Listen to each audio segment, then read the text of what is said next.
Tulane, who has UCF on deck. Tulane in the running for the American. I know some of our friends out there, and you too, I think Tulane tickets. I told one of our colleagues to buy Tulane 100-1. Do I have a Tulane 100-1? No, of course not. But Tulane, my 7.5-point favorite here, visiting Tulsa.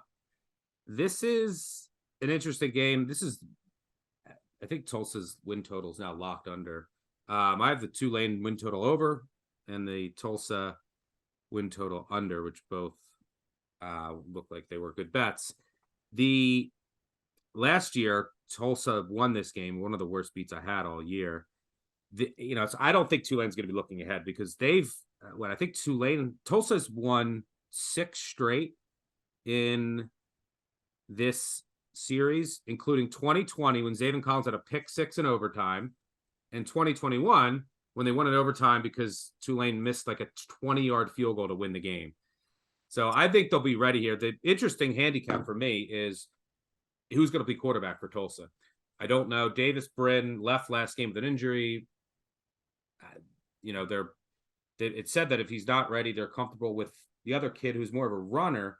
But Tulane's run D is unbelievable. They play these, they'll have 3 defensive linemen, tight front. They really take away anything up the middle. And they have really great run fits on the outside, who simulated pressures on third down. It's an awesome defense. I love to watch them. One of the best in the group of 5. You can't really run on them. The other thing, but they don't get a lot of pressure on the quarterback. They're like bottom 10 adjusted sack rate. He's been sacked more times than any quarterback that's not on Akron in the country. He's also been struggling of late, but I would think that being able to throw the ball is the way you would have to attack this Tulane defense.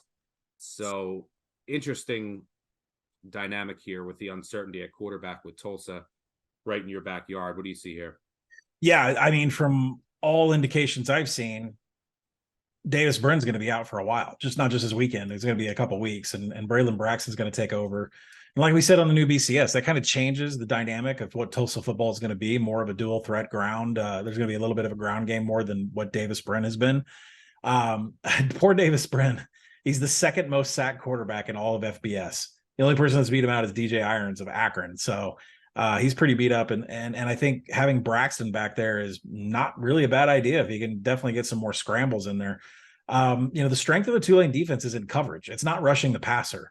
So, each of these offenses have a very large advantage in finishing drives over the defense. So if any of these possessions by Tulane or Tulsa get past the 40-yard line, you're going to see more touchdowns than you are field goals. And so I project this number at 3 and at 57, which is pretty in line with where the market is on the total. So I certainly think that there's reason that you should buy Tulsa here just for the spot. But I lean Tulsa with Braylon Braxton on the over, considering Tulsa's injury issues in the secondary. That's what has plagued them the last 2 weeks, is that teams have been able to throw on them deep. I think Tulane's going to have success here. I think Tulsa's going to have success on the ground, and I think this leads to an over. No reason to buy it until we're around key numbers of 55 and 59.